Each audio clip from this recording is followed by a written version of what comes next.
Por isso que eu não tive o fim que eu mereço.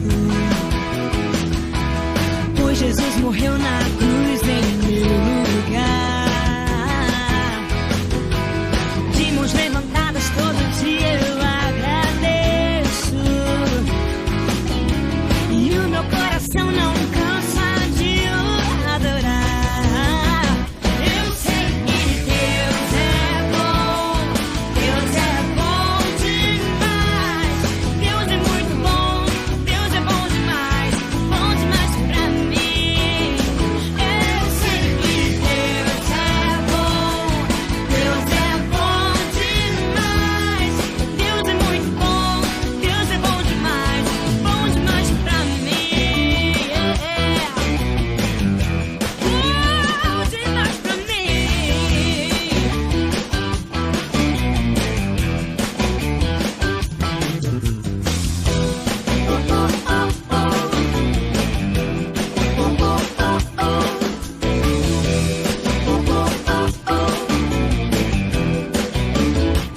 Eu sei que Deus é bom.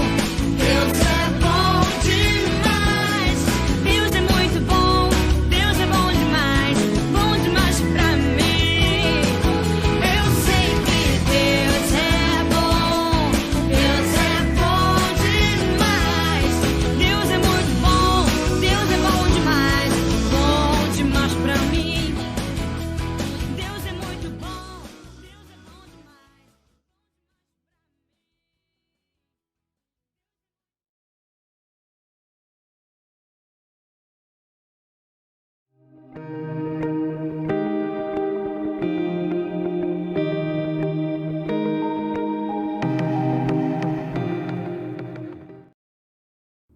Boa noite, igreja.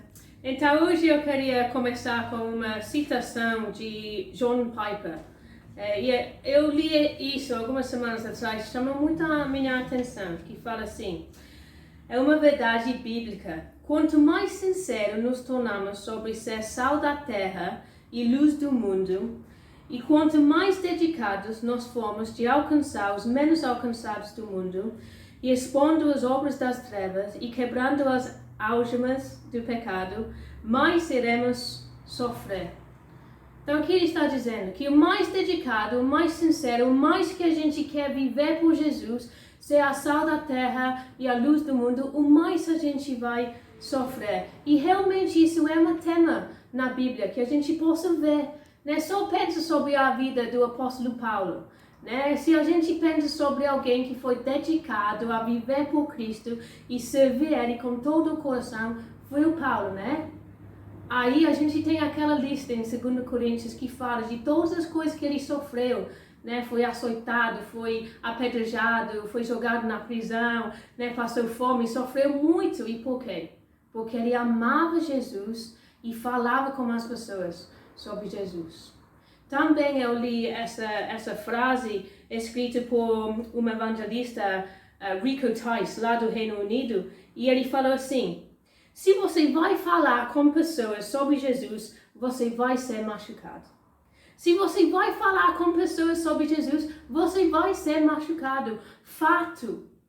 Aí ele fala, né, que muitas vezes quando a gente fala sobre Jesus, as pessoas vão nos rejeitar, eles vão nos insultar, eles vão nos atacar, né, eles vão zombar de nós, tirar graça, né, e fazer tudo isso, né? Mas isso não deve ser uma surpresa para nós. Porque quando Jesus estava mandando os 12 discípulos, ele falou: estou enviando como ovelhas entre lobos. Eu não sei sobre você, mas quando eu penso sobre essa imagem, né, eu penso sobre o lobo indo atacar as ovelhas, né? E isso foi a descrição que Jesus deu para os discípulos. Também em 1 Pedro tem alguns versículos, 1 Pedro capítulo 4, versículo 12, que fala assim: amados, não se surpreendem como o fogo que surge entre vocês para os provar, como se algo estranho lhe estivesse acontecendo. Mas alegrem-se à medida que participem dos sofrimentos de Cristo, para que também, quando a sua glória for revelada, vocês exultem com grande alegria. Se vocês são insultados por causa do nome de Cristo, felizes são vocês, pois o Espírito da glória, o Espírito de Deus, repousa sobre vocês. Então, esses versículos nos ensinam que não deve ser uma surpresa quando a gente enfrenta o sofrimento por ser cristão. Mas, na verdade, é um privilégio de sofrer por Cristo. Né? E a gente deve ficar feliz quando isso acontece, porque mostra realmente que a gente é cristão e que a gente quer servir Jesus e compartilhar Ele com as outras pessoas. Então, enquanto eu estava pensando, né, e refletindo sobre essas coisas, veio a pergunta na minha mente: será que eu estou sofrendo por ser cristã? E se eu não estou sofrendo, o que isso significa? Eu percebi também que realmente reflete o nosso relacionamento com Deus. Porque como o John Piper falou, né, se a gente é dedicado, se a gente é sincero, se a gente quer realmente essas coisas estar buscando, então a gente vai sofrer. Então eu queria desafiar vocês, né, também para realmente sondar a sua vida e faz essa pergunta: você está sofrendo por Jesus? E se você percebe que não está sofrendo por Jesus, por quê? E pelo menos se você está disposto a sofrer por Ele. E também, enquanto eu estava refletindo sobre isso, veio à minha mente, né, sobre a igreja perseguida. Né? Irmãos em Cristo, no redor desse mundo, em outros países, que estão realmente sofrendo, né, coisas horríveis por ser cristão. Só ontem, né, eu li um artigo que falou sobre um pastor, né, e a esposa dele que estava grávida, que estava trabalhando na fazenda deles, e algumas pessoas chegaram lá e mataram os dois. Por quê? Porque ele era seguidor de Cristo e pregava a palavra. Aí ele deixou 8 crianças entre a idade de 1 ano e 19 anos. E eu fiquei pensando também sobre a nossa responsabilidade. Aqui no Brasil a gente não vive com essa realidade, né? Pode ser que alguém insulta a gente, né? Nos rejeitar e coisas assim. Mas a gente não tem essa ameaça de ser morto, né? Por causa da nossa fé. Mas a gente tem a responsabilidade de apoiar nossos irmãos em Cristo que estão sofrendo, né? Por ser cristão nos outros países. Então também eu queria desafiar vocês a realmente fazer isso. Né? Você pode entrar no site de Portas Abertas, que dá muita informação, né, sobre pessoas que estão sofrendo, pessoas que estão sendo perseguidas, informação sobre países perseguidos e a maneira que a gente possa orar por essas pessoas, porque realmente é uma responsabilidade nossa para apoiar nossos irmãos em Cristo. Então, vamos orar. Pai, muito obrigada por mais uma oportunidade de ler a Tua Palavra, de ouvir, né, o que Tu queres falar com a gente. E, Pai, eu quero pedir nesse momento que nós podemos realmente ser dispostos a sofrer por Ti, né, sabendo que isso é nosso chamado. É isso que Jesus falou, né, para a gente negar-se a si mesmo, tome a cruz e siga-me. Que nós podemos realmente ser cristãos sinceros, né, que busca cada vez mais ser a sal da terra, a luz do mundo, e mesmo quando isso significa que a gente vai sofrer. Nos perdoe para as vezes em que a gente não quer isso, né, que nós podemos realmente também apoiar nossos irmãos em Cristo que estão sofrendo no redor desse mundo, Senhor. Eu oro para a família dessas pessoas que morreram lá na Nigéria, que eles possam realmente sentir a Tua presença e o conforto que eles sabem que os pais deles estão junto contigo nesse momento. E que também eles possam entender que vale a pena Te servir, porque a gente sabe que nós temos esperança. Então, por favor, Senhor, nos ajude a ser cristãos sinceros, que vivem por Ti, mesmo quando isso significa sofrimento.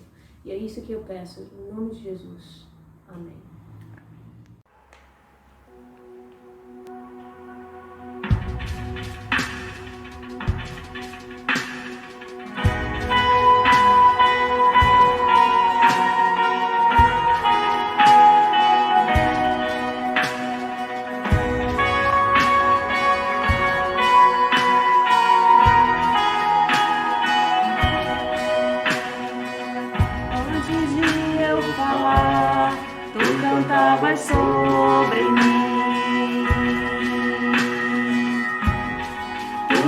sido tão, tão bom pra mim. Antes eu respirar, soprasse tua vida em mim. Tu tens sido tão, tão bom pra mim. Oh, impressionante, infinito, ousado amor de Deus. Oh, que deixa as 99 só pra me encontrar.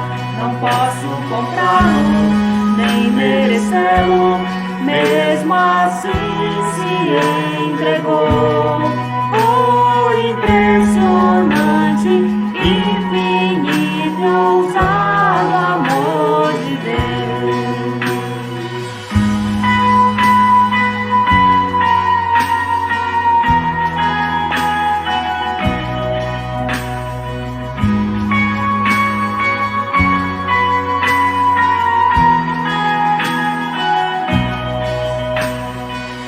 Inimigo eu fui, mas teu amor lutou por mim. Tu tens sido tão, tão bom pra mim. Não tinha valor, mas tudo pagou por mim. Tu tens sido tão, tão bom pra mim.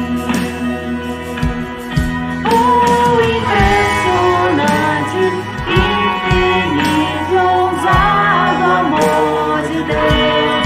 Oh, que deixa as 99 só pra me encontrar. Não posso comprá-lo, nem merecê-lo, mesmo assim se entregou.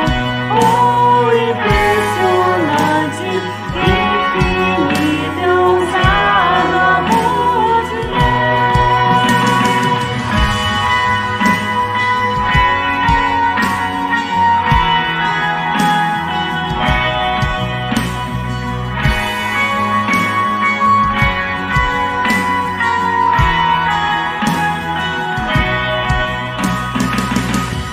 Traz luz para as sombras, escala as montanhas pra me encontrar. Derruba muralhas, destrói as mentiras pra me encontrar. Traz luz para as sombras, escala as montanhas pra me encontrar. Derruba muralhas, destrói as mentiras pra me encontrar. Traz luz para as sombras, escala montanhas pra me encontrar. Derruba muralhas, destrói as mentiras pra me encontrar. Traz luz para as sombras, escala montanhas pra me encontrar. Derruba muralhas, destrói as mentiras pra me encontrar. Oh, impressionante, infinito, ousado amor de Deus. Oh, que deixa as 99 só pra me encontrar. Não posso comprá-lo, nem merecê-lo, mesmo assim se entregou. Oh, impressionante, infinito, ousado amor de Deus.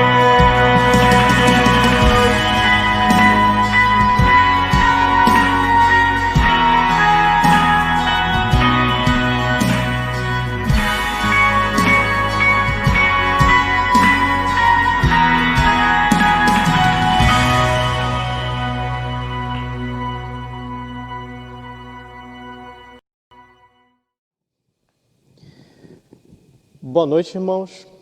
A paz seja com todos. Hoje nós vamos continuar falando sobre os atributos de Deus E hoje nós falaremos sobre uma característica muito importante. Deus é bom. Vamos ler o texto que está em Tiago, capítulo 1 e versículo 17. Diz assim: toda boa dádiva e todo dom perfeito vem do alto, descendo do Pai das luzes, que não muda como sombras inconstantes. Oremos a Deus neste momento. Maravilhoso Deus, eterno Pai, nós te honramos e te glorificamos por esta oportunidade de estarmos meditando, refletindo sobre quem Tu és conforme a Tua palavra. Venha nos dirigir e venha iluminar os nossos corações com essa convicção de todas as verdades que a Tua palavra nos apresenta. E assim que seja um momento abençoador para todos nós. Em nome de Jesus, amém. Meus irmãos, nós temos trabalhado a respeito sobre o testemunho da palavra de Deus em relação à pessoa de Deus, a quem Deus é. Falamos aqui que Deus é soberano, Ele governa sobre todas as coisas. Ele é um Deus infinito com relação ao tempo, Ele não está limitado em relação ao tempo, ao espaço. O seu poder também não está limitado, muito menos ainda o seu conhecimento. Mas, apesar de infinito, Ele também é um Deus pessoal, que tem relacionamento conosco, com seus servos. Esse Deus também é verdadeiro, e isso testifica sobre a integridade do seu caráter. E hoje nós também saberemos que Ele é bom. Conhecer esse atributo nos ajuda a ter maior confiança nele? Vamos aqui pensar num breve contraste. O mundo, as coisas à nossa volta, tantas coisas ruins que nos desafiam, que temos que lidar constantemente. Em contrapartida, a Bíblia apresenta Deus como um ser perfeito e completamente bom. Vamos pensar um pouco sobre isso, sobre essa característica, entendendo em primeiro lugar, o primeiro ponto, que Deus é o parâmetro definitivo do que é bom. A sua natureza é boa e, por outro lado, Ele também é o parâmetro definitivo do que é bom. Lucas 18, 19 diz: ninguém é bom, senão um, que é Deus. Ou seja, quando Jesus diz esta frase, Ele está se referindo ao caráter do próprio Deus. Não há outro, senão Deus é digno de ser chamado bom. Somente Ele é completamente bom em seu caráter. Então, esse é um atributo específico da divindade, do nosso Senhor. Salmo 106, no verso 1, diz: aleluia, deem graças ao Senhor, porque Ele é bom, o seu amor dura para sempre. Então vejam que mais um testemunho aqui do salmista. Ele é bom, e perceba aqui que vinculado está uma outra característica, que é o amor. Alguns autores trabalham sobre a bondade de Deus em outras perspectivas, envolvendo com várias outras características. Mas eu quero estimular você a pensar que cada atributo que estamos falando, Deus é no seu 100%, completamente. Ele não é parte bom, parte verdadeiro, parte justo, parte santo, não. Existe uma característica que chamamos também de unidade. Ou seja, Deus é 100% bom, 100% justo, 100% verdadeiro, 100% amoroso. Então, cada característica que estamos falando, Deus é de maneira completa e perfeita. Se Deus é plenamente bom em seu caráter, Ele sabe dizer o que de fato é bom.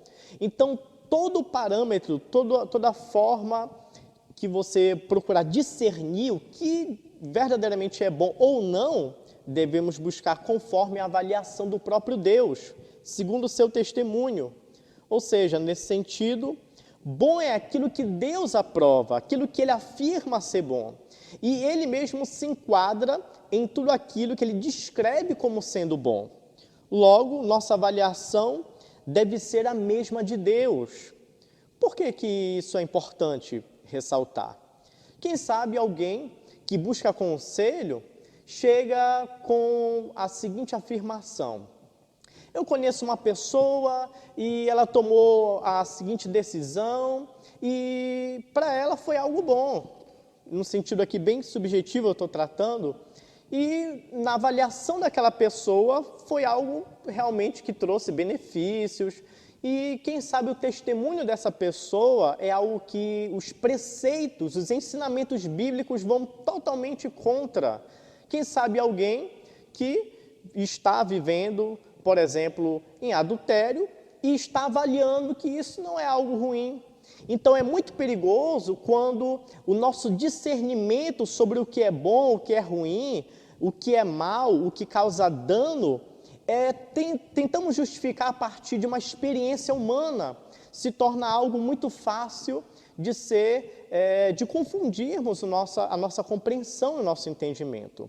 Então, para a nossa avaliação ser correta, ser justa, nós precisamos entender o que Deus considera bom, segundo a sua palavra. Qual é a forma como Deus entende, o que Ele aponta como sendo algo bom para o ser humano. Ora, não é à toa que Deus fala em relação ao pecado, e não é desejo de Deus que o homem venha pecar ou venha estar escravo do pecado. Em última instância, o pecado ele destrói o próprio homem. O pecado ele quebra a nossa comunhão com Deus. Então Deus não deseja isso para mim e para você. Por isso Ele nos orienta, porque Ele é um Deus amoroso, porque Ele quer ter relacionamento, Ele quer ter comunhão conosco, e Ele não quer que você siga o caminho da destruição. Por isso, Deus sabe aquilo que é bom, e a nossa avaliação sobre o que é bom ou não para a nossa vida deve estar em conformidade, em harmonia com aquilo que Deus ensina nas suas Escrituras. Em segundo lugar, quero chamar a atenção que tudo que Deus faz é digno de aprovação. Há muita discussão sobre os atos de Deus, se Deus ele é o autor do mal ou não. Vamos falar de maneira muito breve sobre esse assunto tão polêmico, mas eu quero primeiro ressaltar que tudo o que Deus faz é digno de aprovação, tudo que Deus faz é bom. Gênesis 1:31 diz: e Deus viu tudo o que havia feito, e tudo havia ficado muito bom. Passaram-se tarde e manhã, esse foi o sexto dia. Então, a cada momento da criação, você pode ler isso em Gênesis, no capítulo 1, Deus sempre afirma, avaliando a sua criação, dizendo que aquilo era bom, aquilo era muito bom. E o versículo 31 é o desfecho, é a conclusão disso, onde Deus ele afirma que tudo o que foi feito havia ficado muito bom. Ou seja, Deus ele é perfeito e as suas obras, aquilo que Ele faz na sua criação, nesse caso aqui de Gênesis, mas todos os atos de Deus de modo geral, é digno de aprovação, ou seja, é algo bom. Romanos 12, versículo 2, nós vamos entender também que tudo que Deus se propõe a fazer é bom. Não se amoldem ao padrão deste mundo, mas transformem-se pela renovação da sua mente, para que sejam capazes de experimentar e comprovar a boa, perfeita e agradável, ou melhor, agradável e perfeita vontade de Deus. Toda a vontade de Deus, toda a inclinação de Deus, tudo aquilo que Ele se propõe a fazer é algo bom. E para Deus não existe a diferença, aquilo que é a sua vontade, Ele também tem poder para realizar. Então, tudo isso é sempre agradável, é perfeito. E o próprio Deus, Ele está em conformidade com tudo aquilo que Ele põe de regras, de padrões morais, Ele mesmo se enquadra em tudo aquilo que Ele nos expõe. Então, uma definição aqui proposta pelo teólogo Wayne Grudem seria: a bondade de Deus implica que Ele é o parâmetro definitivo do que é bom e que tudo o que Deus é e faz é digno de aprovação. E como nas semanas anteriores, eu vou fazer uso do texto de Tiago, no capítulo 1, para focar em um desses aspectos, o fato de que Deus é bom em relação à sua natureza, ou seja, Deus é bom quando nos referimos ao seu caráter.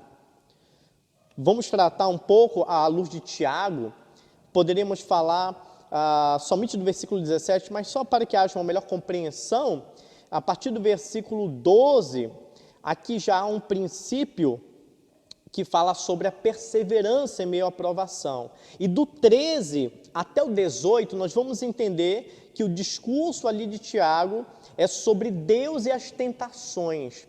Como podemos localizar Deus em relação às tentações, ao mal que nos sobrevém, ao pecado, à morte? Vamos falar de maneira bem sucinta. O versículo 12 diz: feliz é o homem que persevera na provação, porque depois de aprovado, receberá a coroa da vida que Deus prometeu aos que o amam.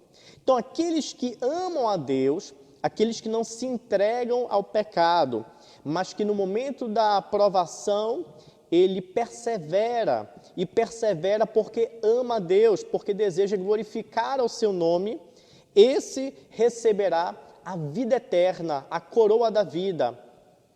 No versículo 13, ele já começa a entrar nesse contexto, e apesar de ser uma mesma palavra no original, mas a gente entende que ela deve ser enquadrada em uma outra categoria. Aqui ele começa a traduzir como tentação, que outras vezes pode ser traduzido como provação.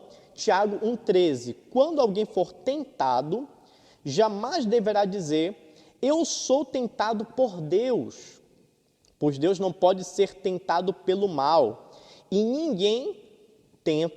a ninguém tenta. Ou seja, o pecado e impelir pessoas ao pecado é algo que é contra a natureza de Deus. E havia ali certa confusão. Por que há, então, o pecado? Porque alguém cai em tentação. Será que é Deus que impele essa pessoa para o mal? Deus é o autor do mal? Deus é esse agente que seduz o homem? E aqui Tiago está defendendo, dizendo claramente que não.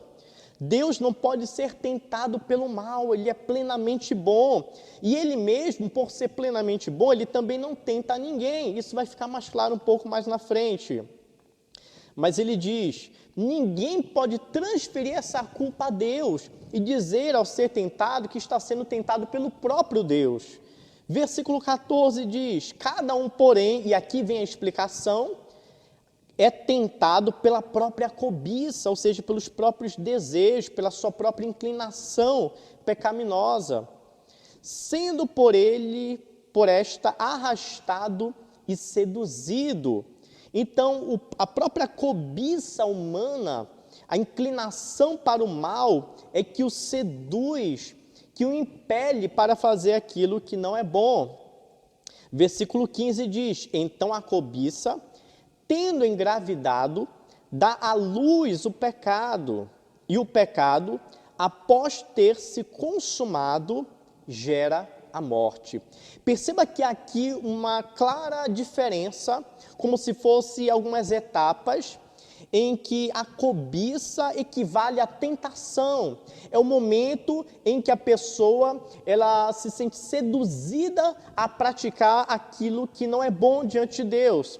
Ela se sente seduzida a pecar.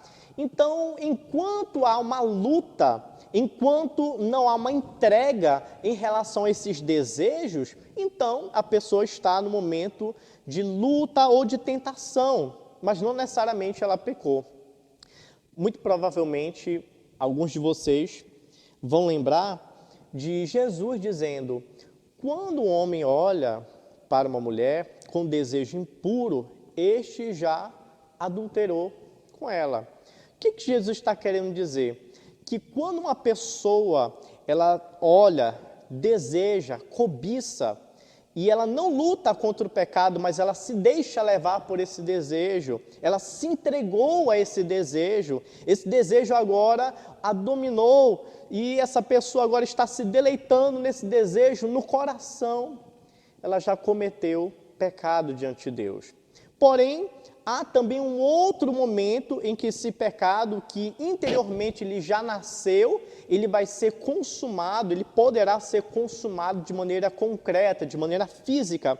Por isso que ele diz, então a cobiça, tendo engravidado, é algo que, comparado a uma gravidez, que vai crescendo, que é gerado e ali vai se desenvolvendo e vai tomando conta até que dá luz ao pecado. E o pecado, por sua vez, depois de concretizado, consumado, ele gera a morte. Alguns vão fazer uma outra comparação, dizendo semelhante, pense num peixe ali no mar, e de repente tem ali uma isca. E aquele peixe, ele vê aquela isca, vamos lembrar aqui de José, quando ele foi ali seduzido, e a mulher de Potifar tentou seduzir, o que aconteceu? Ele fugiu, ele saiu daquela condição ali de tentação e não cometeu o adultério, não praticou, não consumou o adultério. Agora imagina que aquele peixe ali, é claro que a analogia ela nunca é perfeita, mas vamos imaginar ali que ele pudesse ter a consciência do perigo que ali estava, e ele pudesse fugir, mas, na verdade, numa outra situação, ele fica ali rondando e fica ali meio que flertando ali com aquela isca.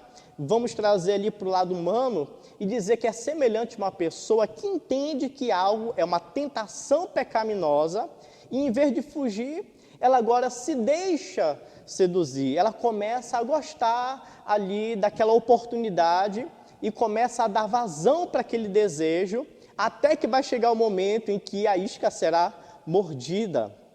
Então, o pecado ali foi gerado, no coração em primeiro lugar. Mas a pessoa não se dá conta daquele pecado que foi gerado e muito menos consegue compreender de maneira clara, direta e imediata que isso vai levar à morte. Até que esse peixe, que não percebe que o anzol já está na sua boca, de repente ele é puxado para fora, ele sai do ambiente de vida, que é o ambiente ali em que ele está em comunhão com Deus, e agora ele é levado para um ambiente de morte. Essas analogias, elas nunca são perfeitas, mas é só para ajudar você a pensar um pouco sobre isso, sobre essas etapas. É possível que alguém seja tentado, mas não dê vazão para essa tentação, ela lute contra pensamentos pecaminosos, e aí o pecado não vai ser gerado no coração e posteriormente não vai ser concretizado depois. Então, dentro desse ambiente, Tiago está tentando mostrar ao homem a sua responsabilidade diante do mal, diante da tentação. Ninguém pode dizer, eu caí nesse mal, eu cometi esse pecado porque Deus me levou a isso. Tiago está dizendo, não. Você caiu porque você foi levado à sua própria cobiça. Ela o seduziu, ela o arrastou. Isso foi crescendo, gerou e deu luz ao pecado. O pecado foi consumado e agora você está sofrendo as consequências da morte, que num primeiro momento ela é espiritual. Então perceba que ele está tentando mostrar o caráter bom de Deus e a inclinação ruim do homem diante das tentações.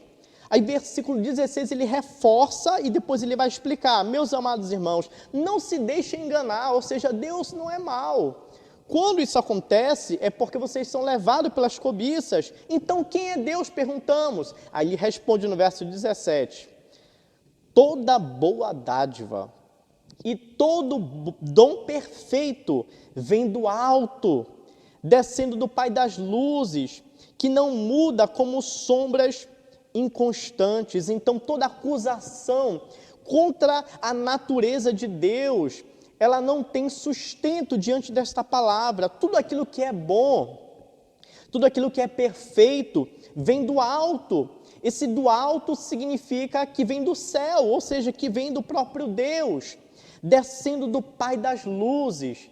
Aqui, muito provavelmente se referindo àquele que criou todas as estrelas, aquele que criou todos os astros, aquele que criou todas as coisas que de alguma forma emite algum tipo de luz, mas ainda assim essa sombra de variação demonstra algum tipo de movimento. Mas Deus não. Deus, ele não é inconstante. Deus, ele não está o tempo todo mudando, porque ele já é perfeito. Ele não tem mais o que melhorar. E ele também não piora, porque o seu caráter não pode ser corrompido. Tudo que é bom, toda boa dádiva, tudo aquilo que Deus diz na sua palavra que é bom, vem dele mesmo. Tudo aquilo que é perfeito, tudo aquilo que você desfruta na sua vida, que é algo bom, que é algo agradável, que está dentro da sua vontade, como falamos agora há pouco, Romanos 12, verso 2, tudo vem de Deus. Isso é motivo para adorar, para glorificar a Ele. Não há nada de bom que você experimente, que você venha dizer que Deus não é a fonte última deste benefício e desta coisa agradável. Pense em tantos benefícios, tantas coisas boas. Deus é a fonte de todas elas. Por isso Ele é digno de ser adorado, engrandecido. E não podemos atribuir nenhum mal à pessoa de Deus. Ele é justo e perfeito. Versículo 18, ele confirma essa ideia, trazendo aqui, falando sobre a vontade de Deus em relação à nossa regeneração. Interpretamos dessa maneira, diz verso 18, por sua decisão, ele nos gerou pela palavra da verdade. A princípio pode haver uma pergunta, mas essa geração é na criação do homem, lá em Gênesis, ou é a nova criação, o novo nascimento? Da segunda parte nos ajuda a pensar em qual é a opção correta, para que sejamos como os primeiros frutos de tudo o que ele criou. Então, na ordem da criação, o homem não foi o primeiro, mas aqui ele está falando dos primeiros frutos dessa nova criação, desse novo homem regenerado, que nasceu para uma nova vida, livre do pecado, santificado, justificado, e agora será glorificado na vinda do nosso Senhor. Então, ele está falando que por sua decisão, ou seja, Deus livremente, pela sua vontade, mesmo sem necessariamente precisar, ele é autossuficiente, ele é independente, mas Deus decidiu, Deus escolheu restaurar a sua criação. E nessa restauração da criação, ele restaura em primeiro lugar o homem para ser o primeiro fruto, é a amostra de muitas outras coisas e muitos outros homens que ainda serão restaurados e completamente restaurados naquele grande dia. Tudo isso porque Deus é bom. Tudo isso porque Ele é o Pai das luzes. Tudo isso porque Ele é essa luz perfeita, o qual não pode ser comparada. Deus é a fonte última da bondade. Deus dá luz a esse novo homem para a glória do seu santo nome. Diante disso, quero trazer algumas aplicações aqui. Em primeiro lugar, Deus não é o autor do mal e nem o culpado por seus pecados. Ninguém que, porventura, cometeu pecado pode dizer que Deus foi o culpado. Inclusive, há um outro texto que afirma que Deus não permite que alguém seja experimentado, provado acima daquilo que pode suportar. Mas as provações de Deus são para purificar o seu povo, para aperfeiçoar o nosso caráter e para confirmar nossa fé. Deus, ele permite a provação para que sejamos aprovados, não nos incitando, nos movendo e querendo ver a nossa queda, não. Deus não faz isso. Mas o homem é tentado pela sua própria cobiça. Então, não culpe a Deus se algo ruim lhe aconteceu, mas é um convite para que venhamos assumir a nossa responsabilidade e dizer: Senhor, de fato eu errei. Mas esse mesmo Deus que é bom, Ele também está de braços abertos para perdoar todo e qualquer pecador. Isso me lembra de quando Paulo diz: olha, onde abundou o pecado, onde teve muito pecado, a graça de Deus, ela é bem maior, ela é transbordante. Todo pecador que vai a Cristo, que se arrepende, Ele perdoa, Ele acolhe. Então, eu digo isso não para que você sinta que você é o pior de todos os homens, mas que você entenda o quanto você precisa de Deus, o quanto você precisa se humilhar, e nós precisamos estar debaixo dos pés do Senhor, precisamos nos derramar diante da cruz de Cristo, reconhecendo a sua grande obra, porque todos nós precisamos desse Deus bondoso, que Ele venha nos transformar. Devemos confiar em Deus e amá-lo de todo o nosso coração, porque Ele é e sempre será completamente, plenamente bom. Deus, Ele não está mudando, Ele é constante no seu caráter, e o caráter de Deus é perfeito, é bom, e nós devemos confiar na bondade de Deus. Você não precisa, não deve sentir que está desamparado, que Deus não se importa.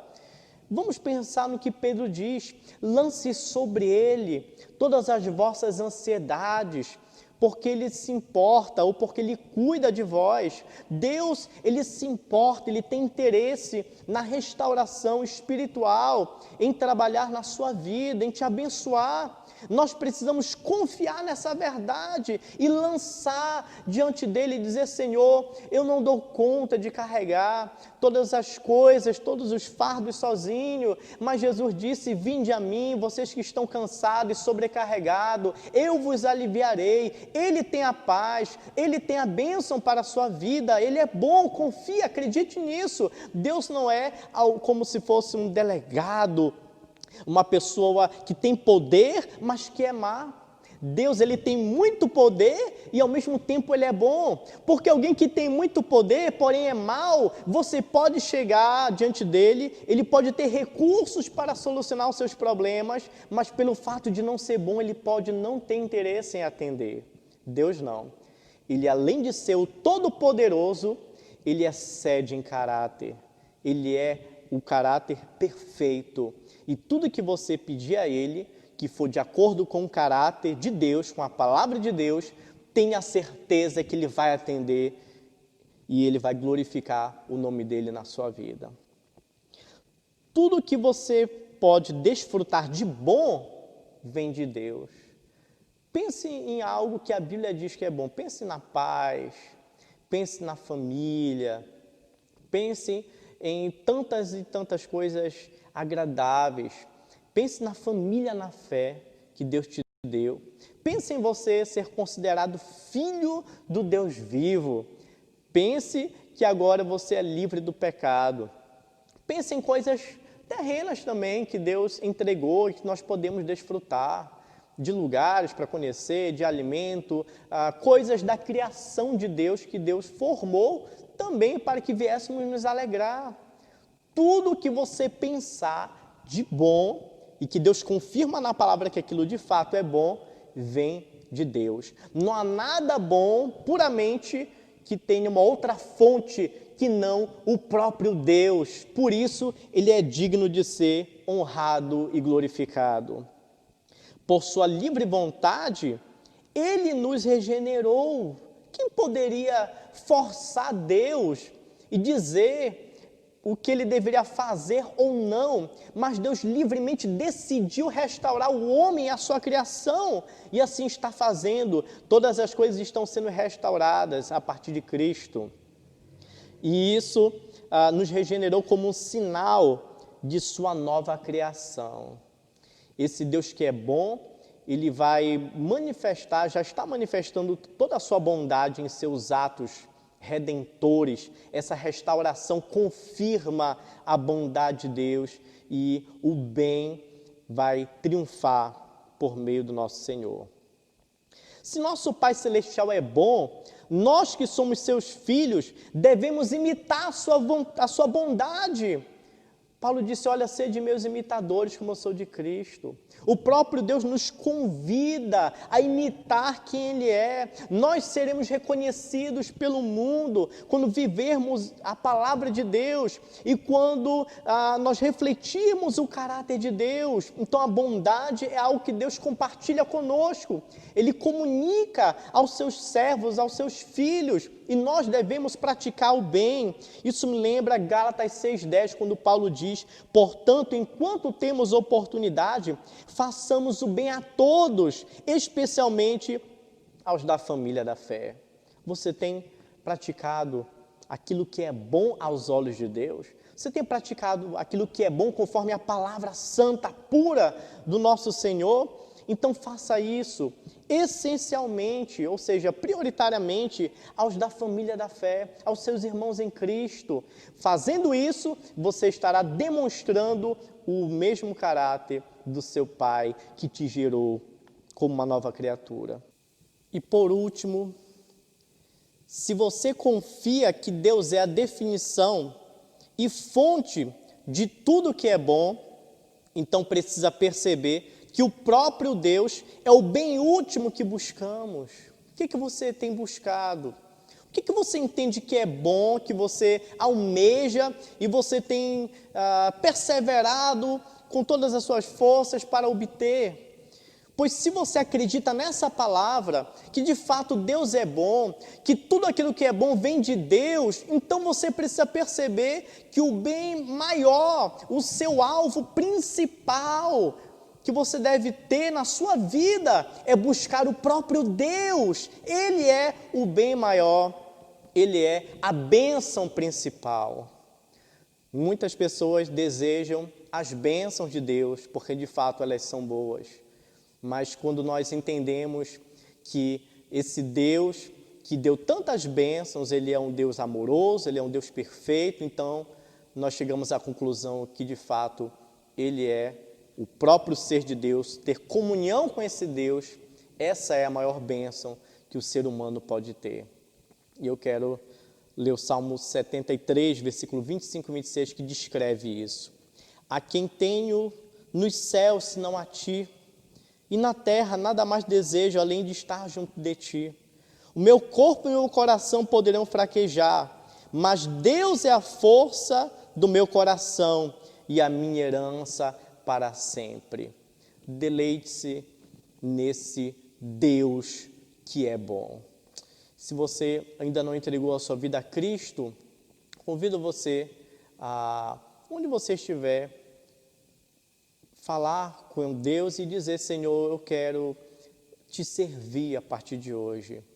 E eu desejo experimentar toda a tua bondade na minha vida. Certamente que pela graça comum você já tem experimentado algo dessa bondade, mas entregando sua vida a Ele, você vai experimentar muito mais. Desejo que Deus abençoe todos vocês. A graça do nosso Senhor e Salvador Jesus Cristo seja com todos, em nome de Jesus. Amém.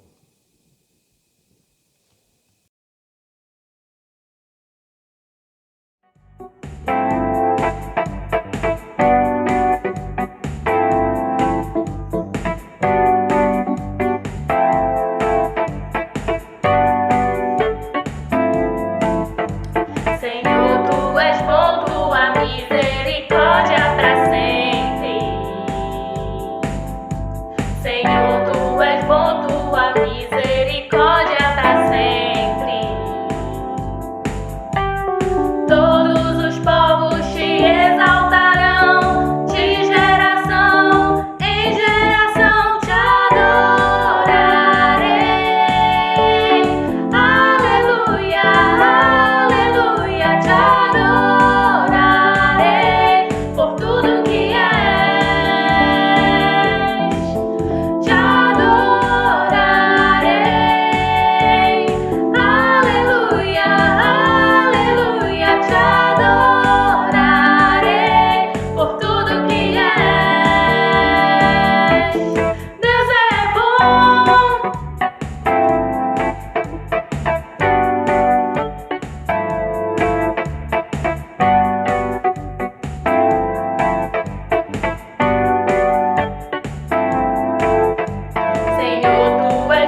Boa noite, irmãos.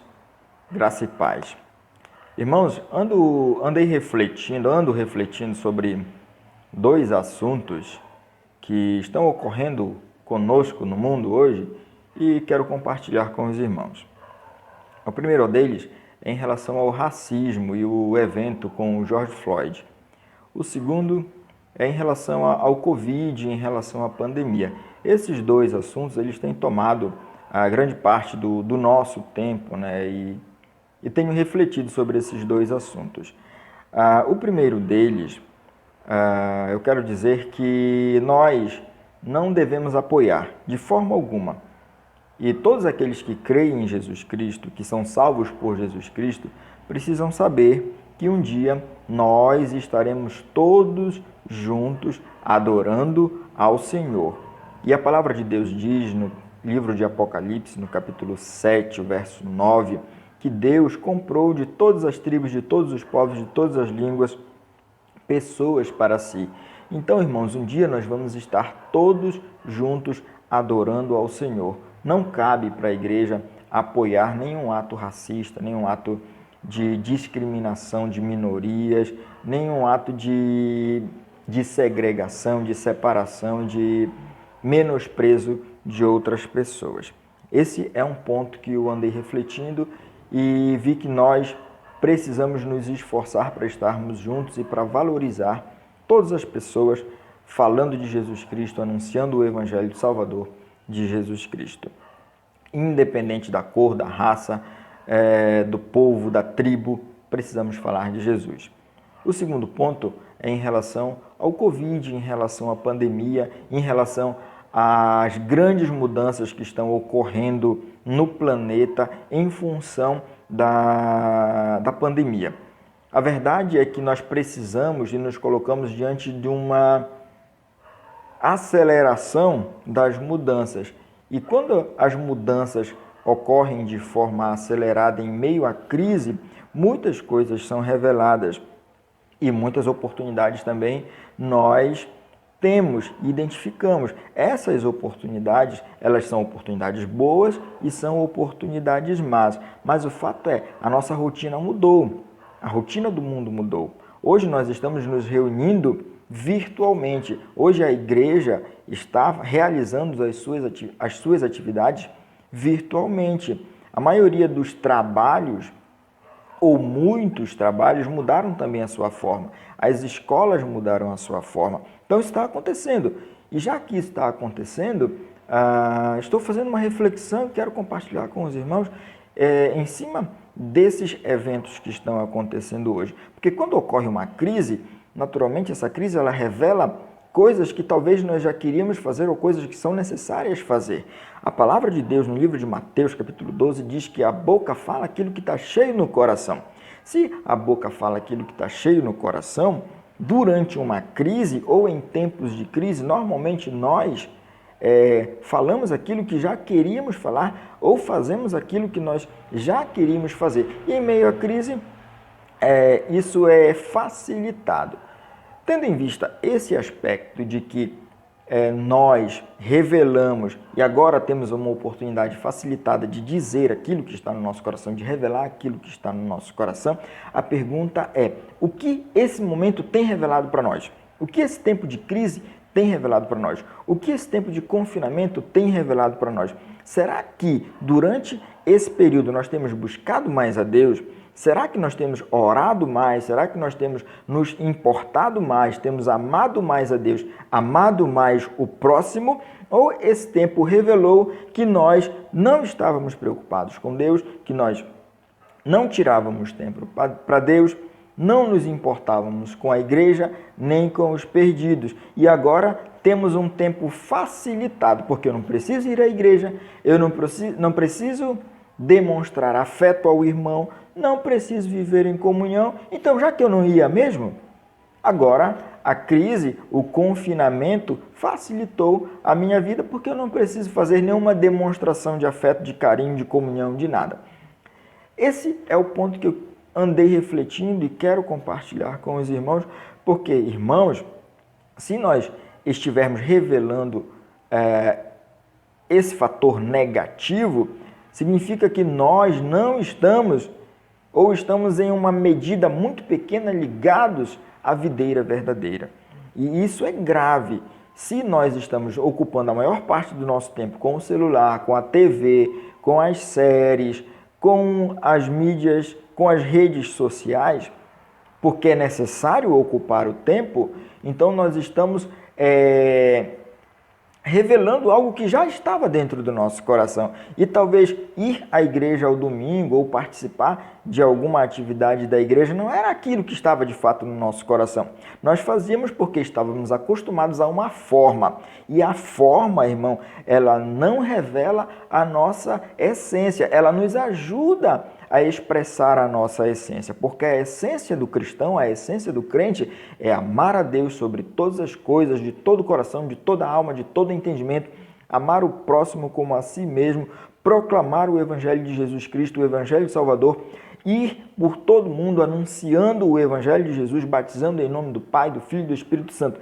Essa é a nossa essência como cristãos. E a nossa essência não mudou. A forma mudou. Hoje a forma que nós estamos utilizando é essa. Através de um vídeo, através de uma reunião virtual, através de mensagens. Essa é a forma que nós estamos utilizando hoje. É o que é viável hoje.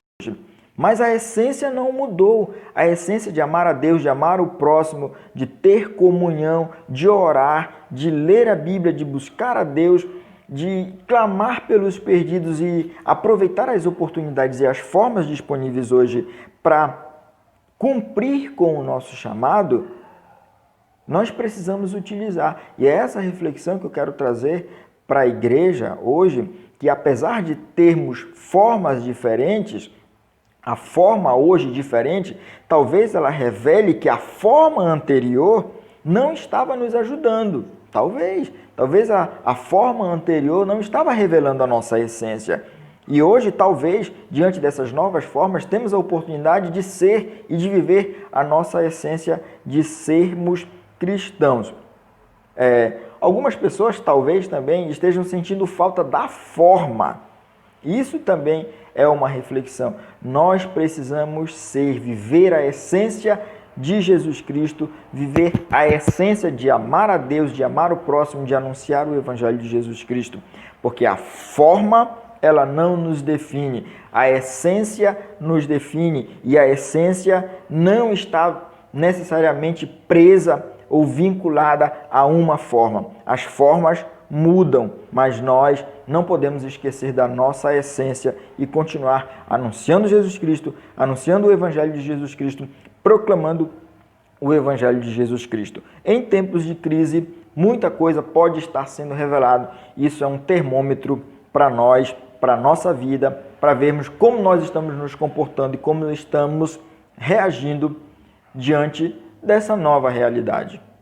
Ok, irmãos? Queria compartilhar essa reflexão. Desejo bênção para todos os irmãos e que o Senhor nos abençoe e nos permita novos encontros presenciais. Amém, irmãos? Olá, boa noite. Eu vim aqui expressar a minha gratidão a Deus. E vou contar só um exemplo das muitas coisas que Deus tem feito na minha vida e na vida da minha família. Semanas atrás, eu fui diagnosticada com Covid e fiquei bem ruim, com muita dor no pulmão e falta de ar. Mas Deus cuidou de mim e me restaurou, graças a Deus. E cuidou também, guardou os meus filhos, o meu marido. E Ele tem nos dado a oportunidade de viver para glorificá-lo. Nesses momentos nós podemos perceber e reconhecer que a vida é um dom de Deus e que devemos viver expressando nossa gratidão em tudo o que fazemos. Eu agradeço também aos irmãos pelas orações, pelo cuidado com a minha família. E se você estiver enfermo, eu gostaria de encorajar você a confiar em Deus. Ele está no controle de todas as coisas. E Ele fará tudo aquilo que for da vontade dEle, independente do que nos aguarda no futuro. nossa vida, ela está nas mãos de Deus. Amém.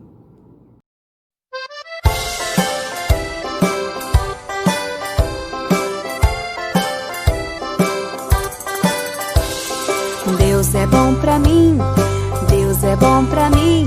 Feliz estou cantando, eu vou. Deus é bom pra mim, Deus é bom pra mim, Deus é bom pra mim. Feliz estou cantando, eu vou. Deus é bom pra mim. Meu Deus é bom pra mim, comigo vai. Tão forte brilha o sol e a chuva cai. Amor tão grande assim, só Cristo tem por mim. Direi até o fim. Meu Deus é bom pra mim, meu Deus é bom pra mim. Comigo vai, tão forte brilha o sol e a chuva cai. Amor tão grande assim, só Cristo tem por mim. Direi até o fim. Meu Deus é bom pra mim.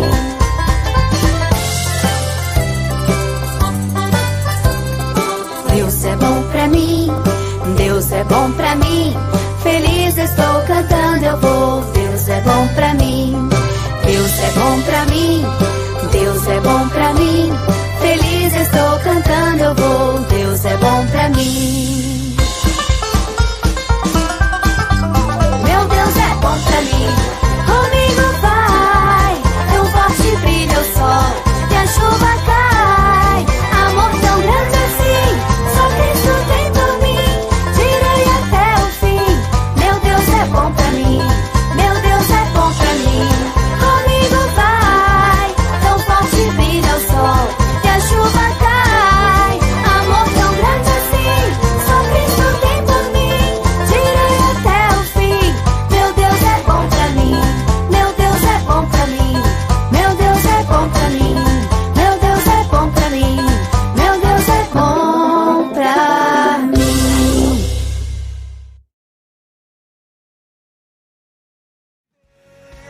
Para te amar, ó Deus. Quero viver para amar o meu irmão. Quero viver para... Consegui! Talvez pare, porque tá chovendo aqui. Olha aí o Charles. Oi, Charles. Pai, mãe. Então, Oi. aí fica caindo o sinal direto e a gente não consegue entrar.